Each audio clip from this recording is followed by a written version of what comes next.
ஏதோ இழவு வீடு மாதிரி ஓ ஓ ஓ ஓ. ஏப்ப அழுகுறீங்க? ஏன் அழுகுறீங்க? சிஎம் சார திருப்பி நடிக்க சொல்றீங்களா இல்ல இவ்வளவு மோசமா நடிச்சிட்டீங்க? மக்கள் எப்படி உங்களை தேர்ந்தெடுத்தாங்கன்னு நினைச்சு பாப்கார்ன் சாப்பிடுறது வருது, நடக்கிறது வருது, போறது வருது.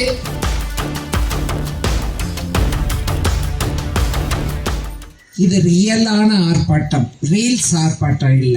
நாங்க கேட்கறது எல்லாமே மரியாதைக்குரிய சிஎம் சார், வணக்கத்திற்குரிய சிஎம் சார், மாண்புமிகு சிஎம் சார், வாயை திறந்து பேசுங்க சார், வாயை திறந்து பேசுங்க சார், பதில் சொல்லுங்க சார், மக்கள் பாதுகாப்பா இருக்கணும் சார். நீங்க இதுக்கெல்லாம் என்ன பதில் சொல்ல போறீங்க சார்? மேடையில மட்டும் ஓடு ஓடு ஓடுன்னு டான்ஸ் ஆடுறது இல்ல சார், இது ஷூட்டிங் இல்ல சார். சட்டமன்றம் நீங்க நடத்துற ஷூட்டிங் ஸ்பாட் இல்ல சார். ஆதவ அர்ஜுனா மாண்புமிகு அமைச்சர் சொல்றாரு, போன ஆட்சியில கொடுத்ததெல்லாம் மாடு திங்கிற அரிசின்னு. இன்னைக்கு 20% விலைவாசி உயர், ஒரு கிலோவுக்கு 40 ரூபாய் வரைக்கும் உயர போகுது. கரண்ட் பில்லு 200 யூனிட்னு சொல்லி ஒரு மாஃபியா மாதிரி, ரூட் மாஃபியா மாதிரி தான். இன்னைக்கு எவ்வளவு கூடுதல் கட்டணம் வந்திருக்கு. அதுக்கெல்லாம் நீங்க நின்னு ஓடு ஓடுன்னு சொல்லாம நின்னு சிஎம் சார் பதில் சொல்லுங்க. கேட்ட கேள்விக்கெல்லாம் அடுத்த நாள் அரை மணி நேரம் கழிச்சு நீங்க ட்விட்டர் போடாதீங்க. படிச்சுட்டு வாங்க, படிச்சுட்டு வந்து தெரிஞ்சிட்டு வந்து 6 மாசம் உங்களுக்கு டைம் தர வரைக்கும் 6 மாசம் மற்றவர்களை விமர்சனம் செய்யாமல் முதலிலே நீங்கள் கற்று தேர்ந்தவராக வாங்க. பெண்களும்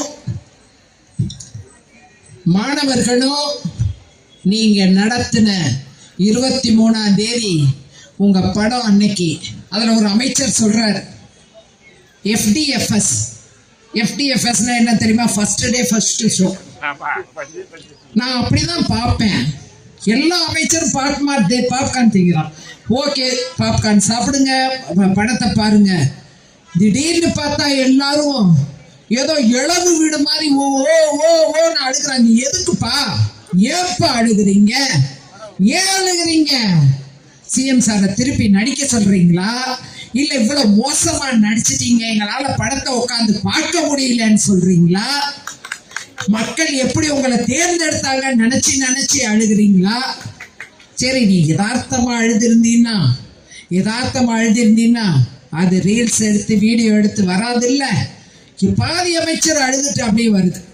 பாப்கார்ன் சாப்பிடுறது வருது, நடக்கிறது வருது, போறது வருது. இதெல்லாம் யதார்த்தம் இல்லை, இதெல்லாம் யதார்த்தம் இல்லை. எங்கள் பொதுச் செயலாளர் சொன்னது மாதிரி ஓவர் ஆடாதீங்கடா, ஓவர் ஆடாதீங்க. மேல ஒருத்தன் இருக்கான், கூட்டு வச்சிருவான். நாங்க ஊர் ஊரா போய் மக்கள் பிரச்சனைக்காக குரல் கொடுத்தோம், மக்களுக்காக நின்றோம். ஆளுங்கட்சியாக இருந்தாலும் இல்லை என்றாலும் கொடுத்தோம். ஆனா எங்கிட்ட ஜெயிச்ச வெற்றி பெற்றவங்களெல்லாம் கூட்டு களவாணி மாதிரி ரிசைன் பண்ண வைக்கிறது, களவாணித்தனம் பண்றது, கையூட்டு பண்றது, இதெல்லாம் நிப்பாட்டிட்டு, இதெல்லாம் நிறுத்திட்டு நீங்க மக்கள் உங்களுக்கு வாக்களித்ததற்கு இந்த மக்கள் என்ன நினைச்சிருச்சுன்னா எல்லா தொகுதியிலையும் அவரு மாண்புமிகு முதலமைச்சர் தான் வேட்பாளர் நினைச்சு போட்டுச்சு.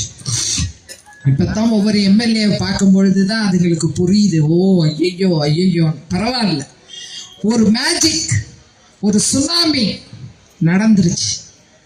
நாங்கள் அதையும் ஏற்றுக்கொண்டு அதையும் எதிர்கொண்டு நீங்கள் செய்யக்கூடிய எத்தனை ஒரு மோசமான நடவடிக்கைகள் அதிமுகவை இழிவுபடுத்தக்கூடிய நிலைகள்லாம் எடுத்தாலும் எங்கள் பொதுச் செயலாளர் அதையெல்லாம் எதிர்கொண்டு நிமிர்ந்து நிற்கக்கூடியது. காரணம்,